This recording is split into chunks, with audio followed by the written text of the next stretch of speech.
If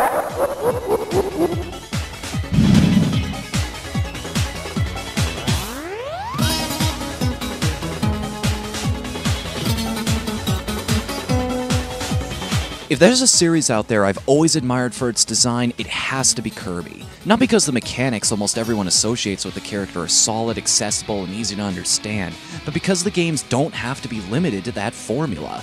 Not many may be aware of this, but in his career, Kirby has done just about everything other than suck up bad guys and steal their powers. He's been in a mini-golf game, played pinball, broken into several little Kirbys, stacked some stars, messed around with a touchscreen, and used a motion sensor built into the game's cartridge to roll around.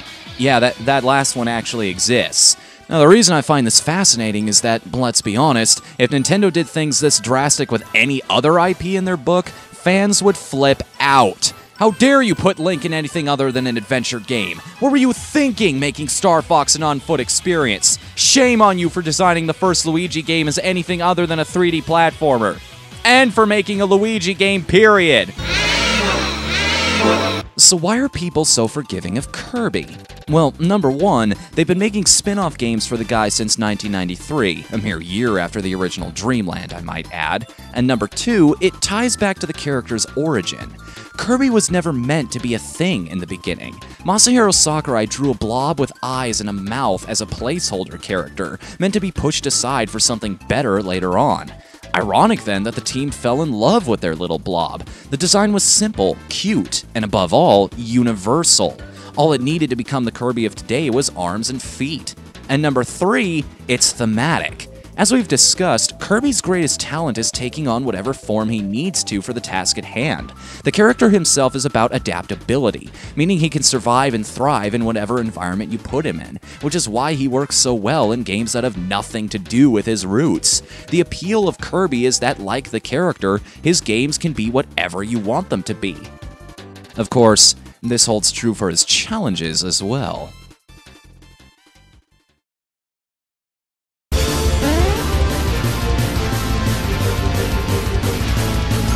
Part of what makes today's boss fight so amazing is its legacy. The setup over multiple games to the appearance of this character was masterfully executed, and his story begins on the Game Boy. The year is 1995. Cal Ripken Jr. broke a Major League Baseball record for games played in, DVDs had just become a thing, and Nintendo was set to soon make one of their worst decisions ever. Meanwhile, in Dreamland, trouble was brewing. Someone had stolen the rainbow bridges that connected the many areas of Dreamland, and with the culprit presumably being King Day-to-Day, it was up to Kirby to stand up for peace. Along this journey, he fought many enemies, made some new friends, and collected strange items known as rainbow drops, which held a mysterious power when brought together into one place. The ramifications of this weren't fully realized until a showdown with Day-to-Day himself. Once it was over, the drops formed into the Rainbow Sword, the power of which banished the true culprit behind the game's events from the body of the king, a malicious entity known as Dark Matter. This being of pure darkness had possessed the ruler of Dreamland and used him to cause misery for the inhabitants. Why? Because he was lonely. Shunned by the world for his natural form, he grew resentful and jealous of the idyllic lives the residents of Popstar lived in spite of his existence. So he took it away from them and planned a dark future for all upon the planet. He was ultimately stopped by Kirby and the Rainbow Sword, but a question remained. If this is what one Dark Matter could do, imagine what an army of them was capable of. Fast forward 2 years to Kirby's Dreamland 3. While fishing with his friend Gooey, Kirby spots a gigantic dark cloud looming over the sky. The force of its presence is so massive that it shatters the rings around Popstar and stretches to every corner of the planet. Whatever this thing is, its mere existence starts to throw the world into chaos, so once again, it's up to the Star Warrior Kirby to set things right. What we find out is that the cloud is actually known as the Hyper Zone. It has ill effects on everything it touches, and features an ominous red eye in the center. Only by collecting all the heart stars located in every level could Kirby create the Love Stick, yes, that's its actual name, and fly into the zone to confront the source of this eye. It's here that he would fight another Dark Matter, but its defeat only preceded a greater threat. May I introduce you to Zero. Zero is one of the darkest Nintendo enemies in existence, and I do not make that statement lightly. Let it be known that there is no official backstory for this character, no canon motive driving its actions to consume Popstar and warp it into its own design. So what connects Zero, the Dreamland 2 dark matter, and the dark matter you fight here? There are many theories in existence, but let's talk about the one that makes the most sense. As you'll notice here, while you destroy the larger dark matter, Zero can generate smaller ones from its body seemingly at will. This means that Zero itself is a source, if not the source, of all dark matter. But it goes further than that. Some have suggested that these creatures actually share a hive mind, and while they are capable of individual action, they're always aware of what's happening to one another. This is important because watch how the Hyperzone effortlessly takes over Popstar in the beginning of Dreamland 3. Its mass stretches over the land with little to no resistance, and that's because there are few things that can fight back its core substance. Zero knows this and fully takes advantage of it. So when it sensed that one of its splinter units was destroyed, it realized that a true threat to its existence had finally emerged. Not simply waiting for annihilation, it took the fight to the source, hoping to destroy this threat once and for all. Obviously, that plan didn't work. With the literal power of love behind him, Kirby fought back Zero and banished the Hyperzone from Dreamland, forcing both into retreat and leading directly into the events of our final chapter in this story, Kirby 64, The Crystal Shards.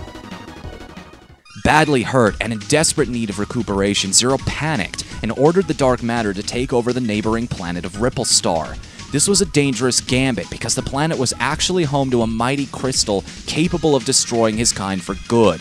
His only advantage was the element of surprise, and by taking the residents off guard, he hoped to destroy the crystal before it could be used against him. Overwhelmed and underprepared, the fairies did the only thing they could, move the crystal from harm so that at least one of them could formulate a strategy and counterattack. They almost succeeded. Chased through space and outmatched by dark matter, the crystal's courier ribbon was caught, and the gem itself broken into 74 shards. As luck would have it though, she crash-landed near the one person in the universe that could help her reclaim the shards and purge dark matter from her home for good, Kirby. In fact, she crash-landed into Kirby. That's a hell of a way to make a first impression, I guess. Their journey to piece the crystal back together would take them across 6 different planets, including Ripple Star itself, all culminating in a battle against another abomination created by the darkness, Miracle Matter, a being seemingly constructed as a mirror to Kirby's own ability-swapping powers.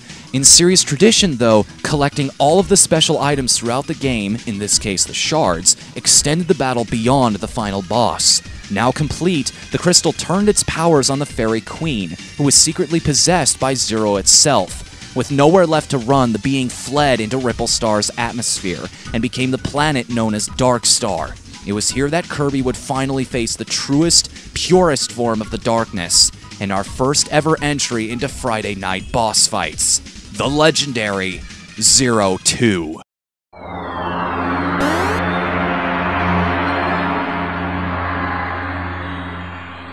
Zero 2 is a fantastic boss fight for many reasons, one of which you're listening to in the background right now. There are 2 types of top 10 boss theme lists out there, the ones that dramatically put something other than this in the Kirby spot, and then the ones that are right. And don't even give me that I'm entitled to my opinion nonsense, because I will immediately respond with, yeah you are, but you're wrong. I have yet to hear a remix of this theme that has the same impact and mastery of composition the original has, including the official ones. Just look, when even the Smash Bros. Version is inferior to the original, there's not much room for argument here. It's gripping from the very first tone, that distorted siren that plays, as if acting as a warning alarm that you've walked into the last place you ever want to be. The build-up into the actual song is downright godly. Not only does every instrument stay consistent to the way it's introduced during these first few seconds, but the way they set up the next instrument, increasing the tension and kicking the energy of the beat into overdrive, puts you on constant edge. It never loses that underlying threat. In fact, every new part of the song that's introduced ratchets it up, alongside the ever-increasing pace. They seem like very mutually exclusive concepts, don't they? Getting the player excited and warning them to be cautious at the same time, but that's the challenge a composer has to face. It's a very unique feeling, almost exclusive to video games, but the meaning behind it is universal. This is the culmination of everything you've worked for across the game, across multiple games. And now, the greatest test of your resolve is right in front of you. You stare into the abyss of evil, and it stares back, bringing down its full force upon you. But you must stand firm. You must not lose. Zero Two's theme nails that. The contrast of the very deep, very imposing synthetic beat and the beautiful strings that warp from slow and mournful to fast and hectic almost seamlessly just leaves me breathless. And as much as soundtracks like to abuse choir these days, the deep male vocals on display here do an excellent job of what choir does best, adding ambience and complementing the tone of their piece without having to be the central focus. It's a flawless match for what you're facing, that being a vengeful god of darkness and destruction, and I can't think of any other piece I'd rather have here.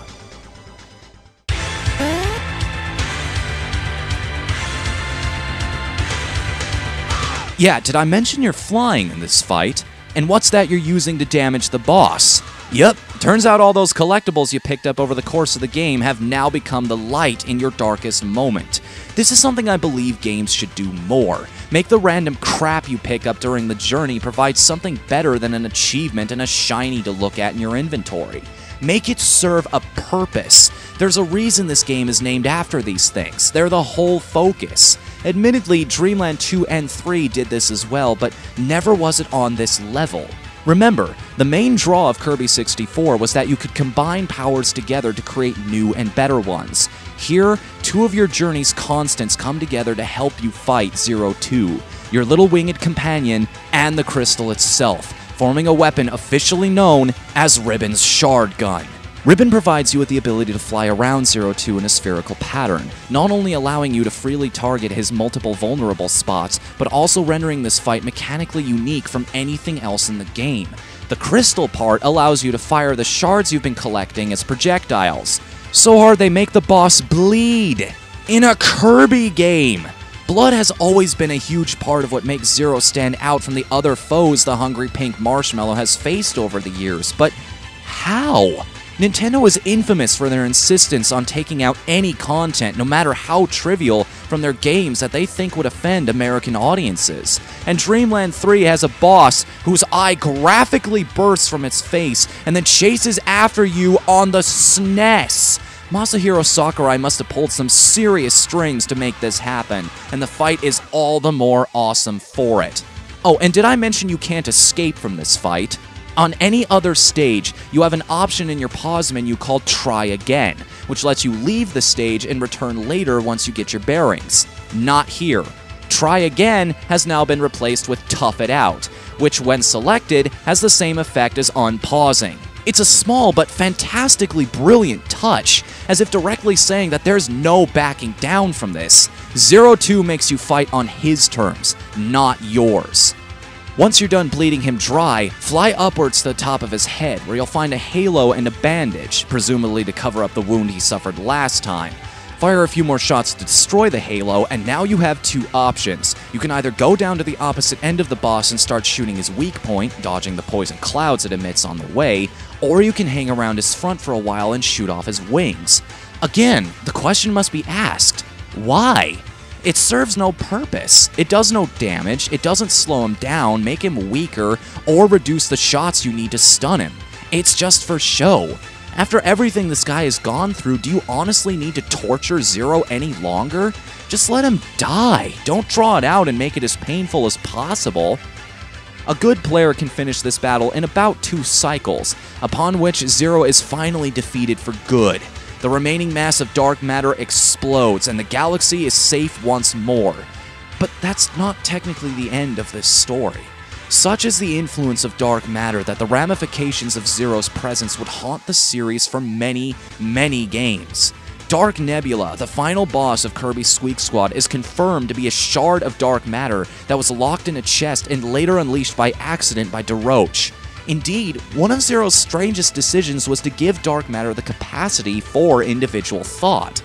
Several normal enemies such as the Nidu, Mariel, and the NZ are all made of the same stuff. And in fact, Gooey, the Player 2 character from Dreamland 3, was a dark matter traitor that helped Kirby repel the Hyper Zone. Dreamland 2 Dark Matter would also make a guest appearance during the Kirby Quest mode of Kirby Mass Attack, and was weak against the Galaxian weapon you could attain before the fight, referencing how he was bested before by the Rainbow Sword. Zero 2 is the full package when it comes to doing a boss fight correctly, especially a final one. It's the point where everything you've worked for comes together and pays off. It's a true test of your skill, making you face your fears head-on and not allowing you to go back on that commitment. Mechanically, musically, and conceptually, it's unlike anything else, not just in its own game, but also the entire franchise. But before we end this, there's one more point to discuss about this enemy. I've talked about the realistic explanation to Zero 2's origins, but there's also a fascinating fan theory that paints a much bleaker picture for the creature. What if Dreamland 2 Dark Matter, Zero, and Zero 2 are all the same being? Remember, Dark Matter did what he did because he felt alone, abandoned, and hurt. And when his attempt to take over Dreamland failed, where else did he have to go but deeper into darkness? Some theorize he gained power in that darkness, became the embodiment of it. He didn't need friends, not anymore. All he needed was himself. Rather, more of himself.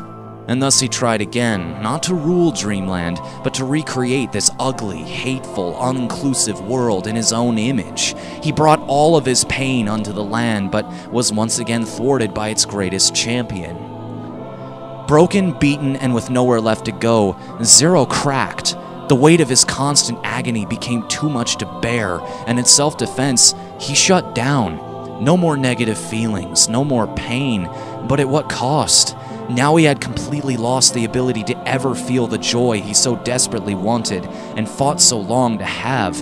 No suffering, yes, but also no happiness either. All he had left was desire, a primal drive to hurt every living thing, even if he was no longer capable of understanding why. It's amazing how one little decision can result in so much negativity, eh? The weight our personal impact has on those around us. Life is kind of funny that way. No matter how small it ends up being, karma will always catch up to you in one way or another. And yes, while Zero chose to handle his situation very poorly, remember that it all started with someone else throwing the first stone. So just remember, there's nothing stopping you from treating your fellow man with hatred. Just don't act surprised when they decide to return the favor.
Hey there, thanks for watching the first episode of my new series. Now considering this is new, I'd love some feedback on all this, so if you got any thoughts, criticisms, just want to ramble off in general, or maybe even leave a suggestion for a future episode, let me know in the comments below. If you like what you see, well, I guess that's why they call it a like button.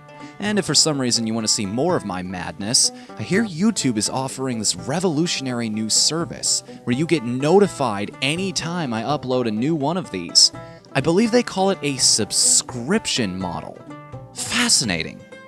And please check out my website, teampizzaproductions.com, or follow us at tpizzaentertain. We has a webcomic. Anyways, I'm Whatthefnu, and I am... Oh! I got one more bridge I gotta burn before I get out of here. Ass, ass, ass, ass, ass. Ass, ass, ass, ass, ass.